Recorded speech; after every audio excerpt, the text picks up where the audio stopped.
자, 오늘은 사도신경 강해입니다. 요건 설교라기보다는 약간 여러분 교리 공부에 가까운 그러한 마음으로 오늘 설교를 들어줄 수 있기를 바라겠습니다. 우리가 예배 때 이 신앙 고백이라 하는 사도신경이 만들어진 그러면 역사적인 배경과 우리가 고백하는 신앙의 내용이 무엇인지에 대해서 말씀을 드리려고 합니다. 사도신경이란 아포스톨 크리드라고 됩니다. 그래서 아포스톨이라는 의미는 사도라는 의미는 보내심을 받았다 하는 그런 뜻입니다.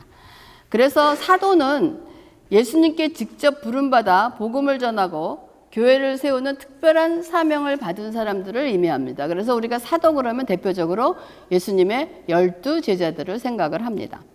그러나 넓은 의미로는 예수님 부활 이후에 또 그 주님과 특별한 그 부름과 파송을 받은 이를 우리가 사도라고 얘기도 합니다. 그 대표적인 사람이 사도 바울이기도 합니다. 그래서 이 사도들의 주요 사명은 교회의 기초를 세우고 복음을 전파하고 교리를 가르치고 교회를 다스리는 그런 역할을 했습니다. 그래서 우리가 신약성경을 읽어보면 사도들의 터 위에라는 그런 말이 나옵니다. 그러니까 이 사도들의 터 위는 사람을 얘기하는 것이 아니라 예수님의 가르침을 받은 그 가르침을 전파한 그 믿음, 가르침을 얘기하는 것이지 12사람을 기초로 해서 교회를 세우겠다는 의미는 아닌 것입니다. 그런데 왜 그럼 우리가 이런 사도신경이라는 것을 만들었는가? 사도신경이라는 말은 성경에 나오지 않습니다. 그리고 우리가 고백하는 그 사도신경이 성경의 어떠한 구절로 딱 나오는 부분도 없는 것입니다. 그럼 왜 이게 만들어졌는가를 생각할 때 예수님이 부활하신 이후에 이제 교회가 막 퍼져나가면서 세례를 받는 사람들도 점점 많아지게 되고 사람마다 많아지게 되면서 그 믿음의 내용을 다르게 이해하거나 잘못된 가르침, 즉 우리가 말하는 이단 사상들이 퍼지기 시작했던 것입니다. 그래서 교회는 이 신앙의 기본 틀을 분명히 할 필요가 느끼면서 참된 신앙이란 것이 무엇인가? 우리가 믿는 사람들인가? 하는 것에 대한 질문에 공통적인 답을 만들 필요가 있어요. 우리가 믿는다 그러는데 도대체 우리가 믿는 믿음의 내용이 무엇인가? 무엇을 믿는 것인가? 하는 것을 만들 필요가 있었던 거예요. 그래서 첫 번째는 대부분 2, 3세기 초에 교회에는 다양한 이단들이 등장을 하기 시작합니다. 그러니까 지금만 이단들이 있는 것이 아니고 이제 그때부터 벌써 이단이 나오기 시작했는 거예요. 이단이라는 뜻은 처음에 시작은 같은데 끝이 다르다는 거예요. 끝이 다르다는 얘기입니다. 그러니까 이단은 정확하게 말하면 기독교 안에 있는 교리가 잘못된 거예요. 그러니까 우리가 불교는 이단이라고 얘기할 수는 없는 거예요. 타 종교지 그건 이단이 아니라는 거예요. 그래서 이제 그 이단들의 그 교리가 여러 가지가 많이 있지만 대표적으로 우리가 든다면은 영지주의가 가장 대표적입니다. 그 영지주의라는 것은 그노시즘이라고 얘기하는데 구원은 믿음이나 은혜가 아니라 특별한 비밀 지식, 어떤 것을 지식을 얻는 것으로 가능하다는 것이 영지주의의 가장 특징입니다.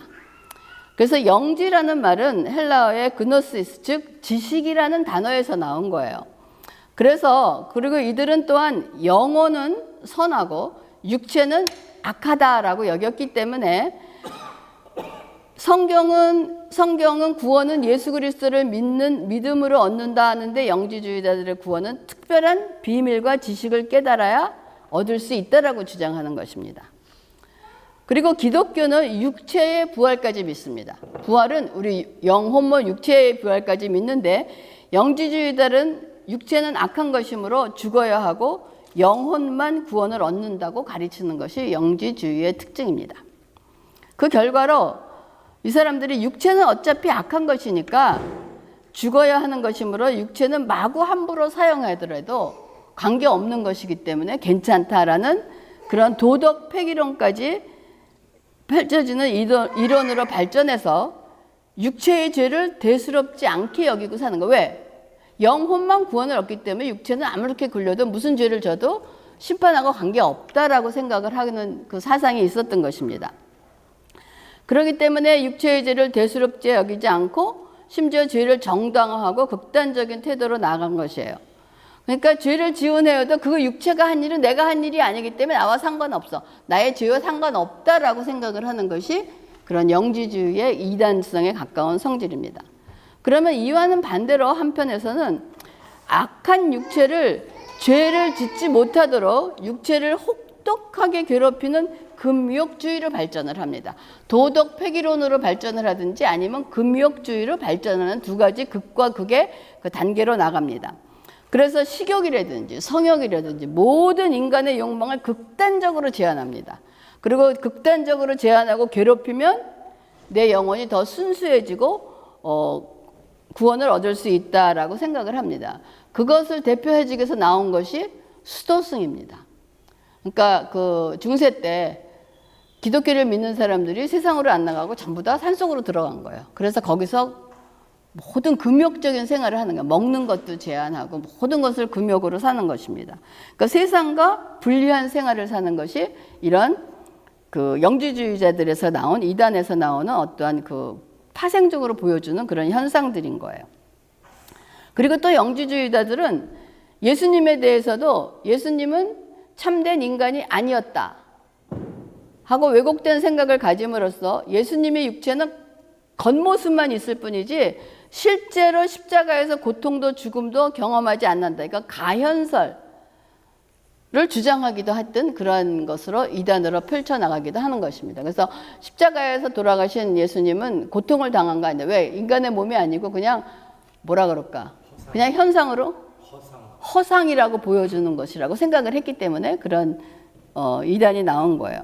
그러니까 이 사도신경은 초대교회 성도들이 복음을 이해하고 지키며 전파하기 위해서 이단 사상의 도전을 극복하고 교회의 하나됨을 이루기 위해서 성경을 기초로 하여 만들어진 신앙 고백문인 거예요.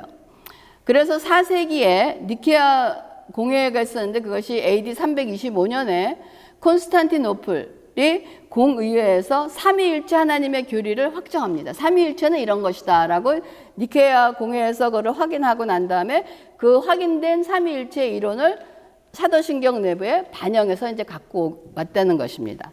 그래서 이제 5세기 이후에 서방교회, 특히 이제 로마 교회를 중심으로 초기 형태의 신앙 고백들이 점차 확장되고 다듬어져서 오늘날과 유사한 형태를 갖추게 되는 거예요. 그래서 우리가 이제 그래서 보면 오늘날 지금 고백하는 사도신경이 처음에 된 것이 아니고 이렇게 보면은 내용은 같지만은 어순이나 말 같은 것이 조금씩 변화되면서 그 된 것을 우리가 그 과정을 볼 수가 있습니다. 그러므로 이 사도신경이라는 말은 사도들이 직접 만들었다는 것이 아니에요. 만들었다는 것이 아니고 사도들의 가르침, 신약성경에 담긴 복음의 핵심의 내용을 잘 요약한 것이 사도신경입니다. 사도들이 새롭게 만들어낸 이론이 아니라는 거예요. 그래서 이제 사도신경의 신앙 고백의 주요 특징은 삼위일체 신앙을 분명히 고백합니다.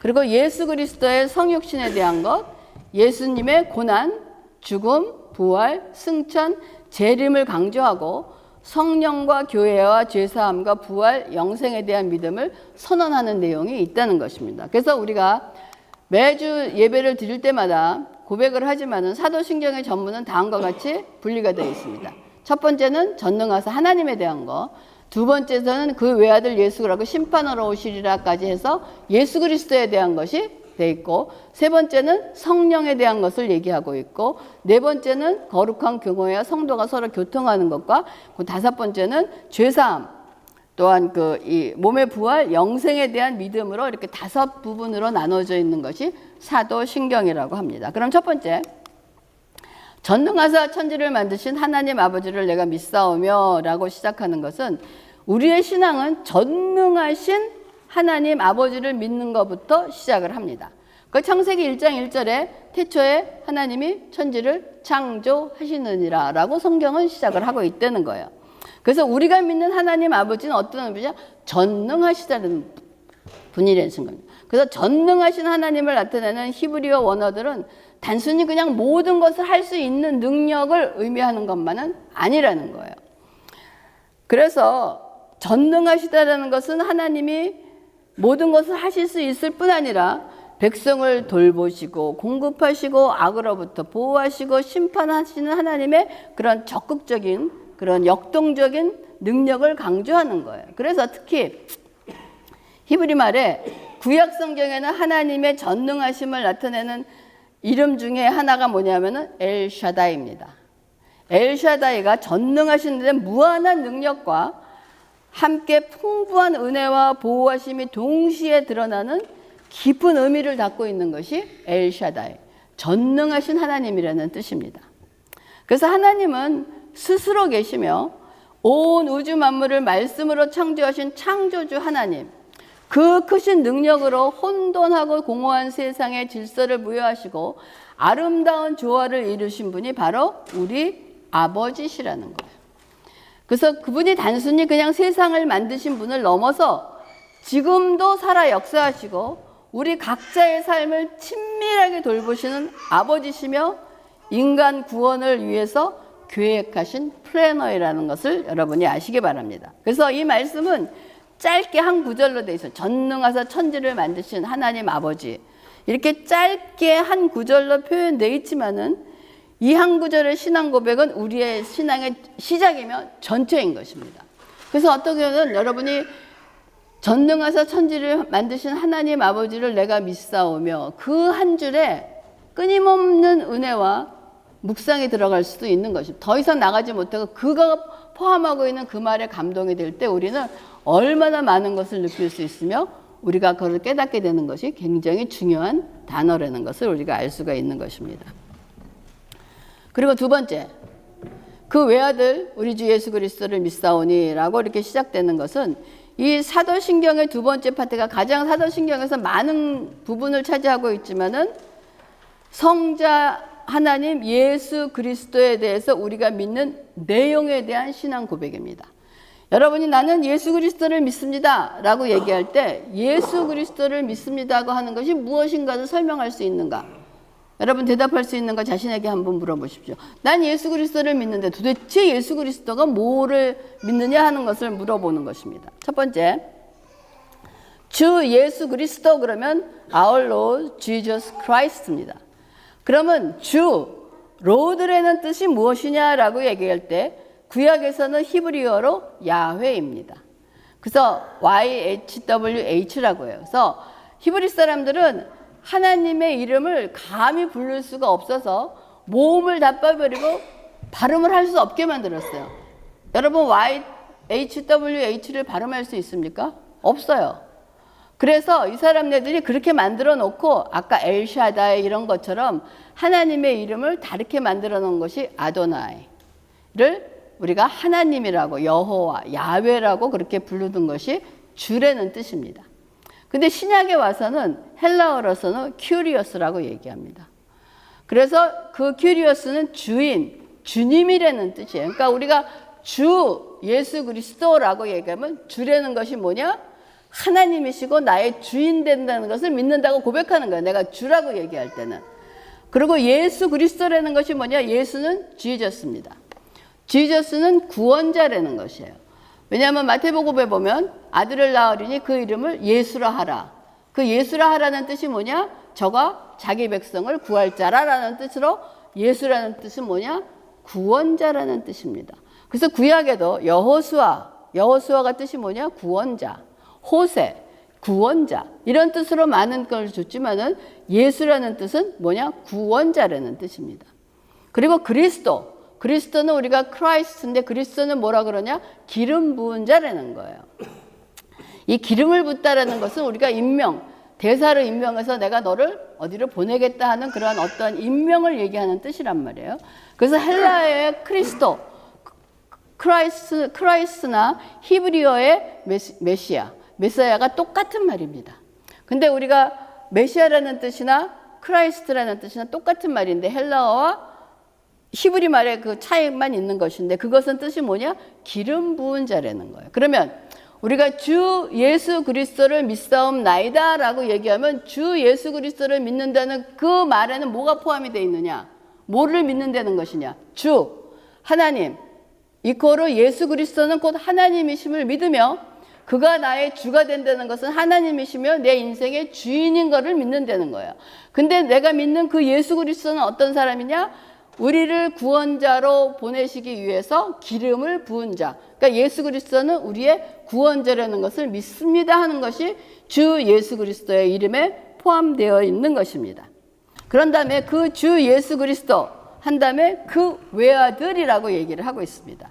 그 외아들이라는 것은 His only son이라고 되어 있는데 이 외아들이라는 의미는 우리가 알고 있는 외아들의 의미가 전혀 아닌 거예요. 여러분 대부분 가정에 대부분 지금 외아들이죠. 아들 하나밖에 없는. 근데 그런 의미의 외아들이 아니라는 거예요. 그래서 이것이 begotten son이라고 얘기하고 요한복음 3장 16절에 하나님이 세상을 이처럼 사랑하사 독생자를 주셨으니 라고 하는 말이 나옵니다. 그러면 그 외아들이 우리 주 예수 그리스도는 외아들이라는 거예요. 근데 그 외아들 독생자라는 뜻은 저는 솔직히 제 말로 정확하게 이거를 여러분에게 표현해 드릴 수는 없습니다. 그런데 빌립보서 2장 6절에 보면 그는 본체 하나님의 본체시나 원래는 하나님이신데 이게 삼위일체 이론인 거예요. 하나님이신데 그의 비같은 그와 같은 성질로 태어난 어떤 아들이 태어났다는 거야. 우리가 말하는 그 아들이 아닌 그러니까 여러분들이 결혼해서 이렇게 낳은 아들이 그런 아들이 아닌 원래 하나님이신데 하나님의 독생자로 나셨다는 거 참 어렵지 않습니까? 그래서 말로는 사실 표현하지 못하겠습니다. 하는 그러한 그 외아들이라는 뜻인데 그 외아들이 누구냐? 우리 주 예수 그리스도라는 거예요.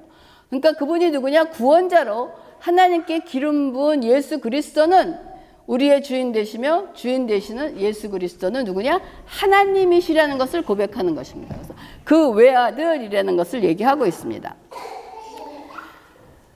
그래서 여러분 이 구원자 되신 예수 그리스도를 믿는다는 여러분 믿음의 내용, 여러분이 믿는다고 하는 믿음의 내용에 대해서 그 믿음의 내용이 무엇인가에 대해 지금 설명하고 있는데 우리가 믿는다는 말을 많이 하는데 믿는다는 말보다 중요한 것은 내가 그 믿음의 내용에 대해서 무엇을 믿고 있느냐가 굉장히 중요하다는 것을 얘기하고 있습니다. 그래서 그 외아들 우리 주 예수 그리스도를 믿사오며 그 다음에 뭐가 되어 있느냐?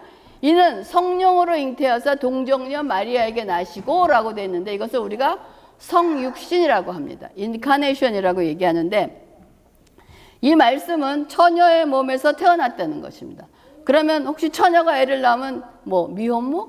이런 의미가 아니라는 거예요. 이런 개념이 아니라 남자와 여자의 성관계 없이 여자의 몸에서 태어났다는 것을 우리가 다르게 말하면 성육신, 인카네이션이라고 얘기를 합니다. 그러면 성육신이 포함하는 그 의미는 무엇인가? 이것도 삼위일체만큼 우리가 믿어지는 믿음으로 되는 것이 어떤 증거를 대서 얘기할 수 있는 그런 성질은 아니라고 생각을 합니다.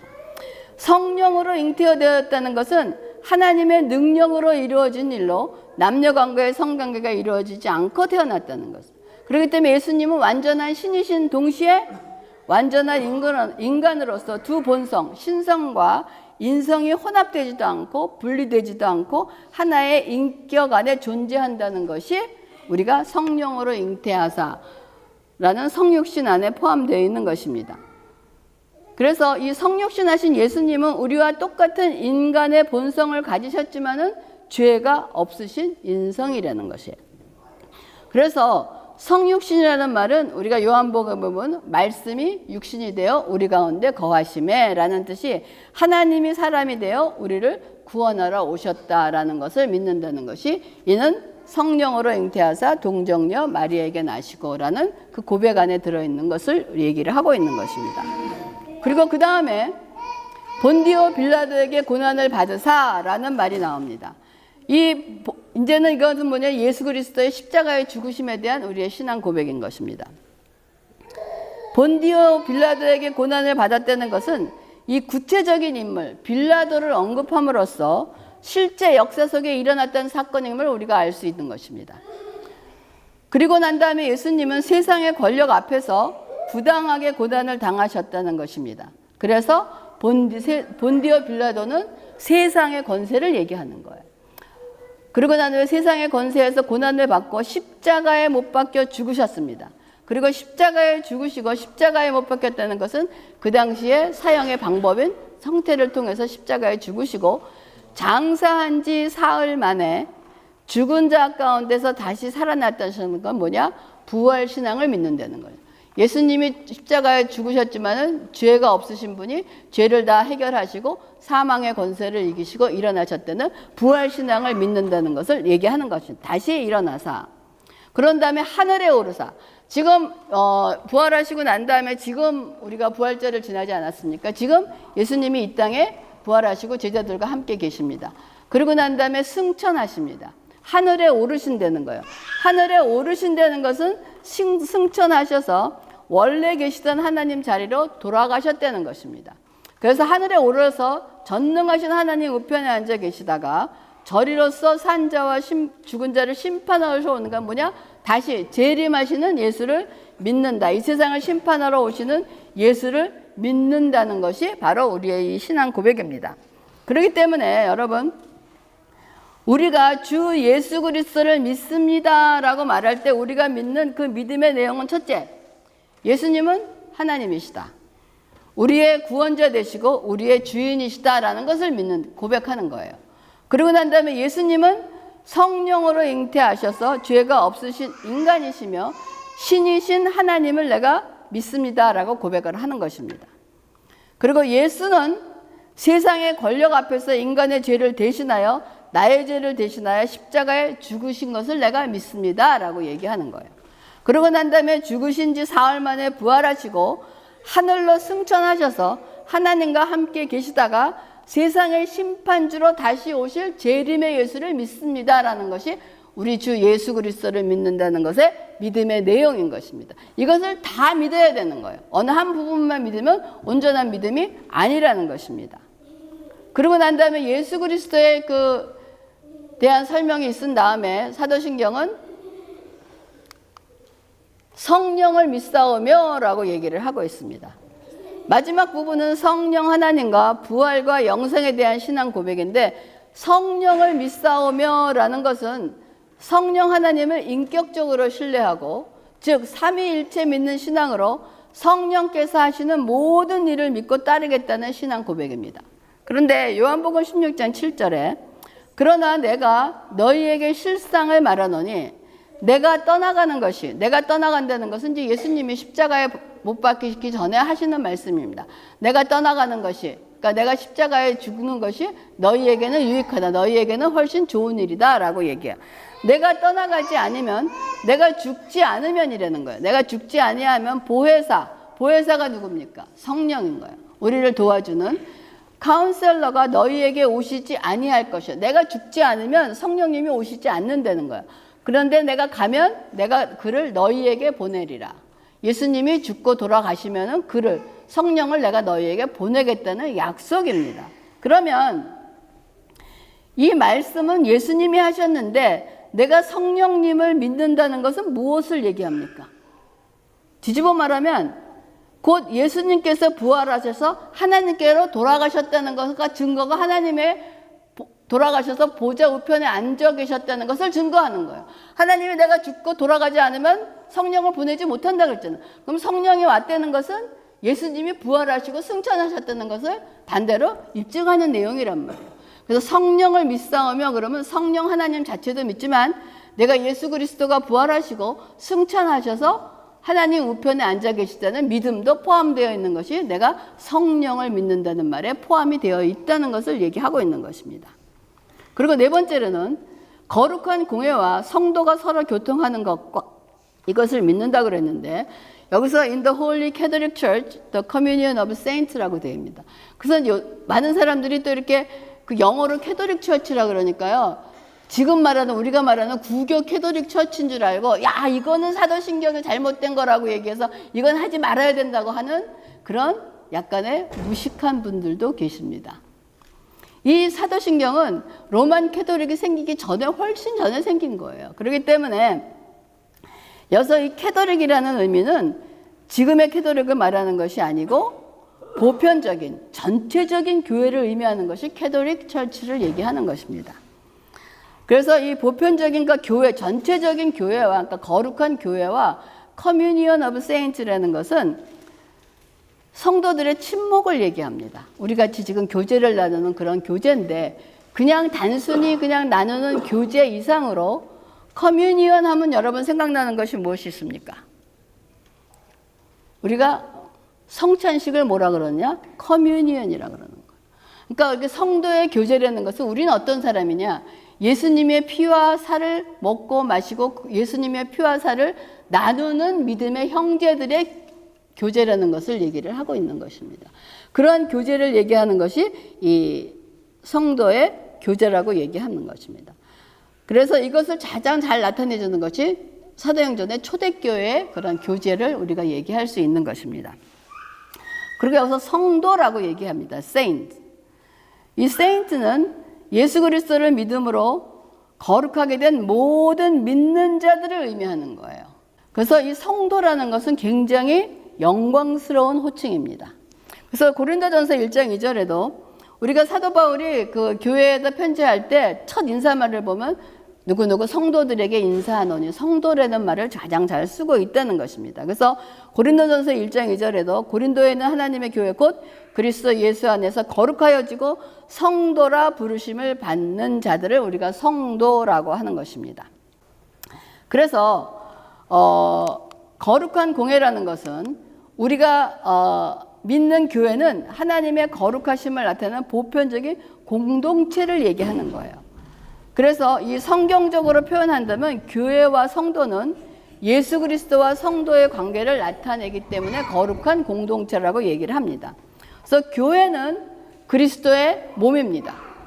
우리가 그리스도와 하나 되는데 그리스도는 교회의 머리 되시고 교회는 그리스도의 몸입니다.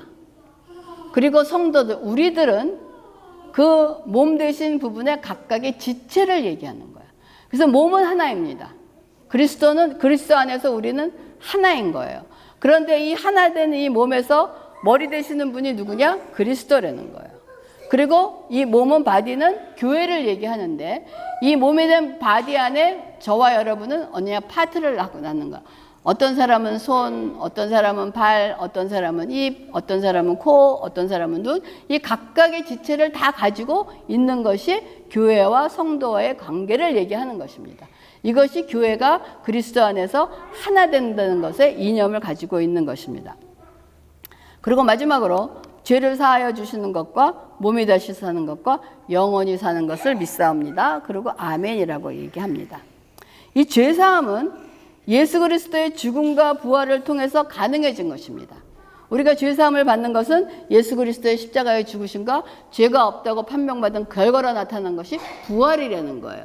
그래서 죄사함의 증거가 나타나는 것이 죽음과 부활을 얘기하고 성령의 역사로 세워진 교회는 공동체 안에서 성도들은 이 죄사함의 은혜를 경험하고 서로 교제할 수 있게 된 것입니다.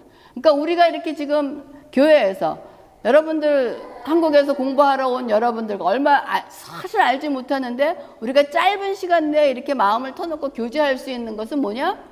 예수 그리스도 안에서 공동체였기 때문에 우리가 그런 교제를 할 수 있다는 것입니다. 그리고 이 죄사함은 결국 죄 용서함을 받았다는 것은 뭘 뜻하느냐? 내 몸의 부활, 우리의 부활을 얘기한다는 것입니다. 특히 이 부활에 가서 내가 부활을 믿사오며라고 얘기하지 않고 여기 몸이 다시 사는 것과 하고 이 사도들이 고백한 데는 무슨 의미가 있을까요? 부활은 그럼 여기서 몸이 다시 사는 것은 몸의 부활만 얘기하는 것일까요? 이 당시에 아까 말씀드렸던 것처럼 많은 이단들이 영혼만 부활하고 몸의 부활을 믿지 않는 이단들이 있었기 때문에 강조해서 넣은 것입니다. 몸이 부활한다는 거예요. 몸이 부활한다는 것은 우리가 영과 혼이 다 포함이 되어 있는 것을 강조하기 위해서 몸이 다시 사는 것과 라고 얘기를 하고 있는 것입니다. 그러고 난 다음에 부활해서 영생을 얻는데 영원히 사는 것, 영생을 얻어서 영원히 산다는 것을 종합적으로 얘기를 하고 있는 것입니다. 그리고 이 믿음의 고백으로 우리가 아멘으로 마무리를 합니다. 여러분 아멘의 뜻이 뭔지 아세요? 그러니까 아멘은 그냥 단순히 끝맺음이 아니라 진실한 믿음의 고백, 간절한 소망을 표현하고 하나님 말씀이 진실로 참으로 맞습니다 하나님 말씀 그대로 이루어지기를 내가 믿습니다라는 것이 아멘이에요. 그러니까 우리가 예수 그리스도의 이름으로 기도합니다. 아멘 그러면 내가 이때까지 말한 것이 그대로 하나님이 참되시며 그대로 될 것을 믿습니다라고 얘기하는 것이 아멘이라는 것입니다. 그렇기 때문에 우리가 아멘 하는 것은 이때까지 말한 모든 신앙의 고백이 맞으며 그대로 이루어질 것을 믿습니다라고 마무리하는 것이 아멘이라는 것입니다. 그렇기 때문에 사도신경은 여러분 기독교 교리의 엑기스로 굉장히 중요한 핵심입니다. 이렇게 짧은 시간에 이 교리를 지금 설명하는 것은 참 무리지만은 그래서 우리가 성경 공부가 필요한 거예요. 이것을 다소 나누면서 얘기를 해야 될 필요가 있는데 이 사도신경은 그렇기 때문에 여러분 단순한 암송 구어가 아니에요. 여러분들은 외우지도 못하는 사도신경 외우지 못하는 사람 지금 많이 있습니다. 주기도문을 외우지 못하는 사람들도 많아요. 이 단순한 암송 구어가 아니라 여러분 기독교 신앙의 핵심 진리를 담고 있다는 것입니다. 그리고 신학적으로 굉장히 중요한 문서라는 것입니다. 그래서 이를 통해서 여러분들이 그리스도인들은 삼위일체 하나님을 바르게 이해하고 구원의 확신을 가지며 교회의 일원으로서 정체성을 여러분 확신하고 공동신앙 안에서 연합할 수 있기를 바랍니다. 그래서 이게 짧은 고백일지라도 여러분 그냥 이것을 한 줄 한 줄 그냥 지나치지 않기를 바라겠습니다. 여러분 깊은 묵상을 통해서 진리를 깨닫고 은혜에 빠지시는 저와 여러분이 되기를 주님의 이름으로 축원합니다. 기도하겠습니다.